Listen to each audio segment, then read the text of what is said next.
haitupa nje hofu, upendo huitupa nje hofu. So what we need, tunatakiwa kuwa na nini? Tunatakiwa kumpenda Mungu kwa moyo wetu wote. Haleluya. Tunapompenda Mungu kwa moyo wetu wote, automatically roho ya hofu inakosa uhalali wa kututawala. Amen. Na katika dunia hii hakuna kitu ambacho uko karibu nacho sana kama hofu. Unaweza kuona rafiki wa karibu kwa mwanadamu ni roho ya hofu. Unaweza kuona pale unapoenda kulala usiku, kuna mtu anakuzungumzisha uko peke yako, anakwambia afu usiku wachawi wanatembea sana, afu hujaomba,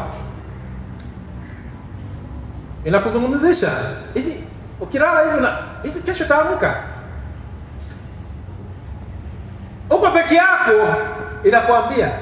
Unaweza kuona watu wengi usiku wanaomba sana.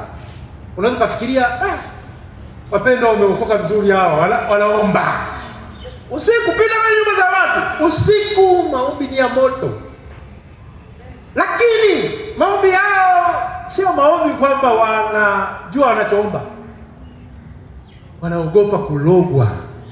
Wanaogopa kuminywa usiku. Wameambiwa usiku ndio wachawi wanatembea. Kwa hiyo asije wakaniminya wakaniua nikapitiliza moja kwa moja. Kwa hiyo wanaomba. Sasa maombi ya hofu, yaani unaomba kwa sababu unaogopa, huwa hayafanyagi kazi. Haleluya. Amen. Haleluya. Amen. Haleluya. Amen. Mungu anataka tufike tukue. Tusio watoto